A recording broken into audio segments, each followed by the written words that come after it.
Hello, I'm Mohsen Jamal and you watch Afghan News. The United States Secretary of State Hillary Clinton on Tuesday signaled the United States remains open to exploring a peace deal, including the Haqqani network, the militant group that United States officials blame for a campaign of high-profile violence.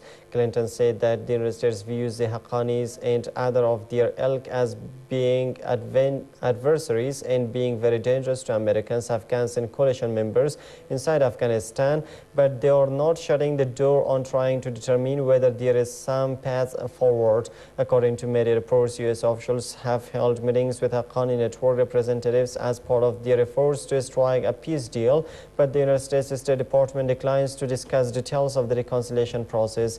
Despite the conciliatory signals, Clinton said the United States would stick to its military campaign that the White House hopes will make militants more likely to enter serious negotiations.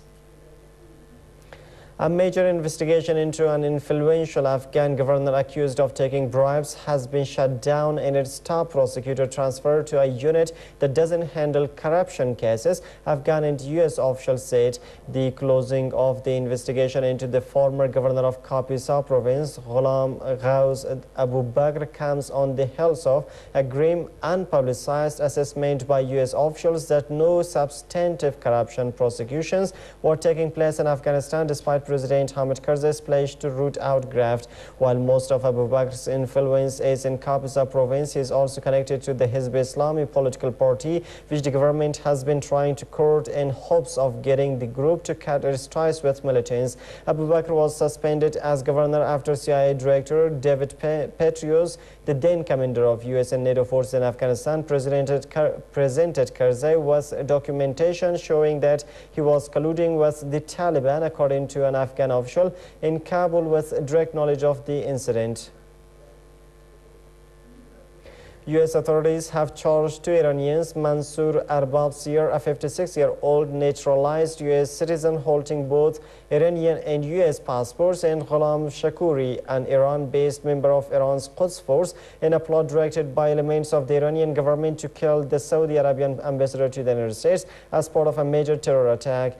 Eric Holder, the U.S. Attorney General, said on Tuesday that factions within the Iranian government were involved in the plot. Holder said the plot was conceived, sponsored and directed from Iran, but Iran's UN Ambassador Mohammad Khazai, in a letter to UN Secretary General Ban Ki-moon, has voiced outrage and complaint of politically motivated warmongering by the United States. Ramin Maihanparas, Iran's foreign ministry spokesman, also said that his country strongly denies the untrue and baseless allegations over a plan to assassinate the Saudi ambassador to Washington. According to the United States, the alleged Iranian plot also involved an attack on the Saudi and Israeli embassies in Washington. Meanwhile, the U.S. Secretary of State Hillary Clinton says the United States will seek to further isolate Iran after the plot to kill Saudi Arabia's ambassador to Washington.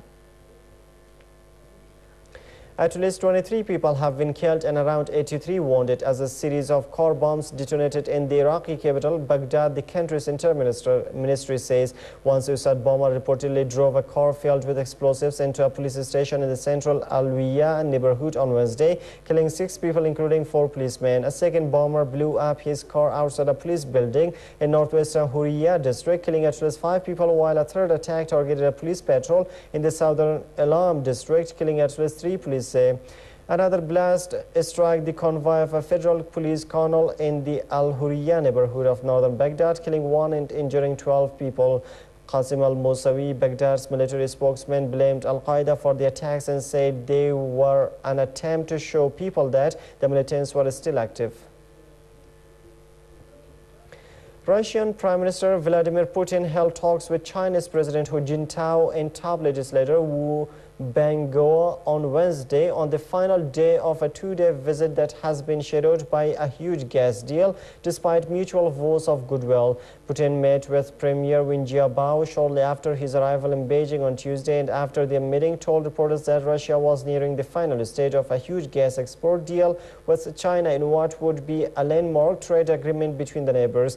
An agreement on Russia's gas deliveries to the world's second largest energy consumer, China, would boost Moscow's efforts to reduce its export dependency on the European market. Putin is hoping his today visit will broaden trade with China, which he expects to grow to $200 billion in 2020 from $59.3 billion last year. The U.S. Senate has rejected President Barack Obama's job creation package in a sign that Washington is unlikely to take major steps to spur hiring before the 2012 elections. The $447 billion package of tax cuts and new spending failed by a vote of 50 to 49, short of the 60 votes it needed to advance in the 100-member Senate.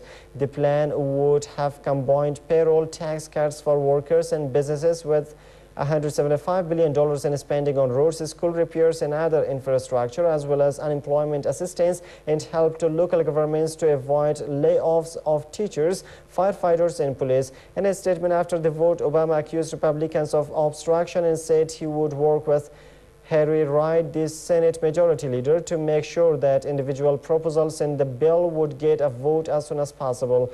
Obama says the plan, which is more than half the size of his 2009 economic stimulus measure, would be an insurance policy against a double-deep recession, and that continued economic intervention is essential given slower than hoped job growth.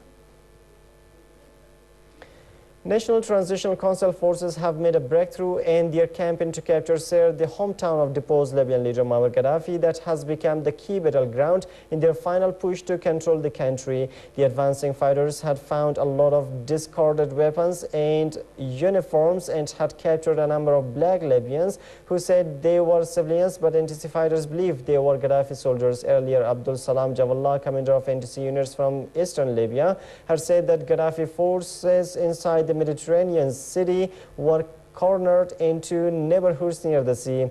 Meanwhile, Mustafa Abdul Jalil, the NTC chairman, on Tuesday met John Beard, the Canadian Foreign Affairs Minister, in Tripoli to reopen its embassy and announce funding to help the council secure weapons stockpiles.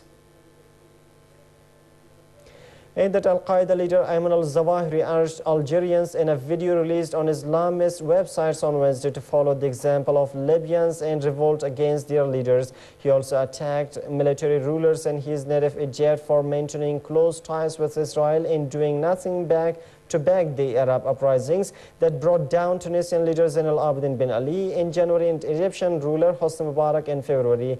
Zawahiri was named by the Islamist group to succeed Osama bin Laden after U.S. forces ended a decade-long worldwide hand by killing him in an operation in Pakistan in May. Zawahiri was last seen in July in a video calling on Syrians to direct their protests against Israel and the United States, as well as the government of Bashar al-Assad. And that's all for now. Thanks for joining us.